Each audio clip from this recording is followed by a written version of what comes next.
গৃহশিক্ষক YouTube চ্যানেলে সকল ছাত্রছাত্রীদের জানাই শুভকামনা। আজ আমরা এই ক্লাসে মাধ্যমিক ইতিহাসের ৮ নম্বর প্রশ্নের গুরুত্বপূর্ণ সাজেশন নিয়ে আলোচনা করব।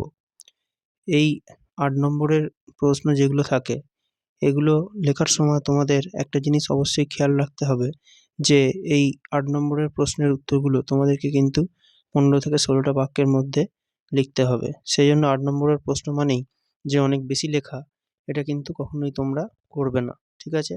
অনেক বেশি লেখার কোনো প্রয়োজন নেই, কেন এটাই তোমাদের বোর্ডের নিয়ম যে ১৫ থেকে ১৬টা বাক্য, বা তোমরা যখন লিখবে সেখানে তোমরা ১৫-১৬ জায়গায় ১৭-১৮ বা ২০টার মধ্যে তোমরা কিন্তু বাক্যটা রাখার চেষ্টা করবে। খুব বেশি লেখার দরকার নেই।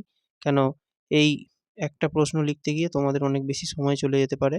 সেই জায়গায় তোমাদের হয়তো একটা প্রশ্ন বাদ চলে যেতে পারে। সেজন্য যেটুকু লিখতে হবে সেটুকু সঠিকভাবে লিখতে হবে। আর এই প্রশ্নগুলো লেখার সময় যেভাবে আমরা তোমাদের কিছু মানে ৮ নম্বরের প্রশ্ন আলোচনা করেছিলাম আমাদের চ্যানেলে, সেইগুলো তোমরা অবশ্যই দেখবে। আমরা সেখানে বলেছিলাম যে এই প্রশ্নগুলো লেখার সময় তোমাদের অবশ্যই ভূমিকা এবং উপসংহার অবশ্যই কিন্তু তোমাদেরকে লিখতে হবে। তবেই কিন্তু উত্তরটা সুন্দরভাবে সাজানো যাবে, এবং মাঝখানে যদি কিছু পয়েন্ট যেগুলো থাকবে গুরুত্বপূর্ণ পয়েন্ট, সেগুলো তোমরা ৭-৮টা পয়েন্ট অবশ্যই এইভাবেই তোমাদেরকে কিন্তু এটা লিখতে হবে। আর আরেকটা কথা, সেটা হচ্ছে যে এই ৮ নম্বরের যে প্রশ্নগুলো থাকবে সেগুলো তোমাদের অনেক সময় ভাঙা কোয়েশ্চেন থাকে। যেমন এখানেও আমরা সাজেশনে যেগুলো দিয়েছি সেখানে আমরা ৩+৫ কোনো প্রশ্ন দেখেছি। আবার কোনো প্রশ্ন আছে যেগুলো একদম সরাসরি ৮ নম্বরের প্রশ্ন। এক্ষেত্রে আমরা তোমাদের বলব যে যেগুলো ভাঙা প্রশ্ন থাকবে ৩+৫, তোমরা কিন্তু পরীক্ষায় সেই প্রশ্নগুলোই লেখার চেষ্টা করবে। যদি তোমরা কমন না পাও সেক্ষেত্রে তোমরা যেটা একদম ৮ নম্বরের প্রশ্ন থাকবে সেটা তো তোমাদের লিখতেই হবে। সেখানে কিছু করার নেই। কিন্তু যদি তোমরা কমন পাও যে ৩+৫ তোমাদের কমন আছে এবং ৮ নম্বরের একটা স সরাসরি প্রশ্নও কমন আছে, যেটা ৮ নম্বরের ৮ নম্বরেরই প্রশ্ন, তাহলে কিন্তু তোমরা যেটা ভাঙা কোয়েশ্চেন ৩+৫ সেটা লিখবে। কেন তাতে বেশি নম্বরটা কিন্তু বেশি ওঠে। ঠিক আছে? আর আমাদের চ্যানেলে যারা সাবস্ক্রাইব এখনো করোনি তারা সাবস্ক্রাইব করে বেল আইকনটা প্রেস করে রাখবে। তাহলে আমাদের চ্যানেলের নতুন ক্লাসগুলো তোমরা অবশ্যই দেখতে পাবে। ঠিক আছে? আর আমাদের আজকের তাহলে প্রশ্নগুলো যেটা আমরা আলোচনা করব সেটা হচ্ছে যে প্রথম প্রশ্ন যেটা তোমরা অবশ্যই ভালোভাবে পড়বে, বাংলার নবজাগরণ বলতে কী বোঝায়? এই নবজাগরণের সীমাবদ্ধতা। তাহলে বাংলার নবজাগরণ এটা ২ নম্বর অধ্যায়ের প্রশ্ন। ঠিক আছে? এটা কি? নবজাগরণ মানে নতুনভাবে সবকিছু আবার তৈরি হয়েছিল বা তৈরি হচ্ছিল। সবকিছু পাল্টে যাচ্ছিল, নতুনভাবে তৈরি হচ্ছিল সমাজটা, সেইটা বিভিন্ন যে সংস্কারগুলো ছিল সেইগুলো। ঠিক আছে? আর এর সীমাবদ্ধতা আবার সীমাবদ্ধতা মানে এটা কেউ মনে করেছেন যে এই নবজাগরণটা সঠিকভাবে হয়তো হয়নি। ঠিক আছে? এর পিছনে যে কারণগুলো আছে সেটা নবজাগরণ না বলার ক্ষেত্রে সেইগুলি কিন্তু এখানে বলতে হবে। ঠিক আছে? আর এর পরেরটা যে বাংলার ছাপাখানার ব্যবসায়িক উদ্যোগের একটি সংক্ষিপ্ত বিবরণ দাও, এইটা। এর পরের প্রশ্ন কি? যেগুলো ডবল স্টার দেয়া আছে পাশে সেইগুলো কিন্তু সবথেকে গুরুত্বপূর্ণ, খুব ভালোভাবে তৈরি করবে। বারদৌলি, এটা কিন্তু ডবল স্টার দেওয়া প্রশ্ন। বারদৌলি আন্দোলনের একটি সংক্ষিপ্ত বিবরণ দাও। তুমি কি মনে করো এই আন্দোলন ভূমিহীন কৃষক শ্রেণী এবং কৃষি শ্রমিকদের স্বার্থ রক্ষায় সফল হয়েছিল? অবশ্যই এই প্রশ্নটা ভালোভাবে পড়বে। তাহলে বারদৌলি যেটা আমাদের বল্লভভাই প্যাটেল করেছিলেন এই আন্দোলনটা। ঠিক আছে?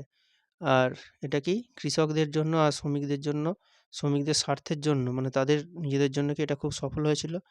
এইটা একটা প্রশ্ন আছে। এরপরে বিদ্যাসাগর, এই প্রশ্নটা কিন্তু ডবল স্টার। বিদ্যাসাগরের নেতৃত্বে বিধবা বিবাহ আন্দোলনের সংক্ষিপ্ত বিবরণ দাও। আর বিদ্যাসাগর কতটা সাফল্য অর্জন করেছিলেন? এটা কিন্তু ভাঙা প্রশ্ন। এটা খুব ভালোভাবে করবে। বিধবা বিবাহ নিয়ে তিনি কী করেছিলেন? আর তিনি শেষ পর্যন্ত কতটা সফল হয়েছিলেন এটাও। এটা মাধ্যমিকে কিন্তু ১ বার ২ বার এসেওছে। ঠিক আছে? আর এর পরের প্রশ্ন, বাংলার নমশূদ্র আন্দোলনের একটি সংক্ষিপ্ত বিবরণ দাও। ঠিক আছে? এই প্রশ্নটাও ডবল স্টার, খুব ভালোভাবে এটাও পড়তে হবে। ঠিক আছে? নমশূদ্র আন্দোলন মানে একদম যারা প্রান্তিক মানুষ তাদের যে আন্দোলন সেইটা। ঠিক আছে? এখানে কারণ ফলাফল সবই কিন্তু একটা সুন্দরভাবে গুছিয়ে ভূমিকা উপসংহার দিয়ে লিখতে হবে প্রত্যেকটা প্রশ্ন। আর অবশ্যই আবারও বলছি, প্রশ্নের উত্তরগুলো কিন্তু ১৫ থেকে ১৬টা বাক্যে শেষ করে দিতে হবে। ঠিক আছে? এরপরে যেটা সেটা হচ্ছে যে সভা সমিতির যুগ বলতে কী বোঝো? ১৯ শতকে বাংলায় রাজনৈতিক চেতনার বিকাশে হিন্দু মেলার কিরূপ অবদান ছিল? তাহলে এখানেও দেখো ২টো কোয়েশ্চেন ভাঙা আছে। ঠিক আছে? এটাও ভালোভাবে অবশ্যই তৈরি করবে। সভা সমিতির যুগ কী জিনিস সেইটা। আর এরপরে তো এটা ভাঙা কোয়েশ্চেনটা, হিন্দু মেলার ভূমিকাটা। ঠিক আছে? এরপরে ১৯ শতকে বাংলায় ধর্ম সংস্কার আন্দোলনে রামকৃষ্ণ দেবের ভূমিকা আলোচনা করো। তাহলে ধর্ম নিয়ে যে আন্দোলন হয়েছিল সেখানে রামকৃষ্ণ কী ভূমিকা পালন করেছিলেন, তার ভূমিকা কী ছিল, এইটা ভূমিকা উপসংহার এবং পয়েন্ট দিয়ে লিখতে হবে, ঠিক আছে? আর এর পরের প্রশ্ন, 19 শতকের প্রথমার্ধে সতীদাহ প্রথা বিরোধী প্রচেষ্টাগুলির পরিচয় দাও। সতীদাহ প্রথা বিরোধী যারা বিরোধিতা করেছিল, যারা এটা মেনে নিতে পারেনি বা এটা যারা পছন্দ করতো না, তার মধ্যে রামমোহন কীভাবে সতীদাহ বিরোধী আন্দোলনকে সফল করেছিলেন, এই বিষয়টা নিয়ে একটা প্রশ্ন অবশ্যই পড়বে। তাহলে এখানেও ভূমিকা উপসংহার দিয়ে করবে। আর এর পরেরটা, রবীন্দ্রনাথ ঠাকুরের শিক্ষাচিন্তা ও শান্তিনিকেতন ভাবনার সংক্ষিপ্ত পরিচয় দাও। এই প্রশ্নটাও অবশ্যই দেখবে, ঠিক আছে? এখানেও কিন্তু প্রত্যেকটাতেই ভূমিকা উপসংহার এবং কিছু পয়েন্ট দিয়ে সাজাতে হবে প্রশ্নের উত্তরগুলো বা লিখতে হবে, ঠিক আছে? আর এরপরে বাংলায় কারিগরি শিক্ষার বিকাশের সংক্ষিপ্ত বিবরণ দাও। এর পরের প্রশ্ন সেটা হচ্ছে যে বঙ্গভঙ্গ বিরোধী আন্দোলনে নারী সমাজ কীভাবে অংশগ্রহণ করেছিল আর তাদের আন্দোলনের সীমাবদ্ধতা কী? সীমাবদ্ধতা মানে তাদের আন্দোলন কেন সফল হয়নি, সেই বিষয়গুলো কিন্তু এখানে বলতে হবে, ঠিক আছে? তাহলে আর এর পরেরটা, 19 শতকে বাংলায় সমাজ সংস্কার আন্দোলনে ব্রাহ্ম সমাজগুলি কীরূপ ভূমিকা নিয়েছিল? তাহলে ব্রাহ্ম সমাজ যেগুলো ছিল, সাধারণ ব্রাহ্ম সমাজ, নববিধান ব্রাহ্ম সমাজ, ঠিক আছে, ভারতবর্ষীয় ব্রাহ্ম সমাজ, এই যে বিষয়গুলো আছে, এরা সমাজ সংস্কারে কী ভূমিকা নিয়েছিল এটা অবশ্যই বলতে হবে, ঠিক আছে?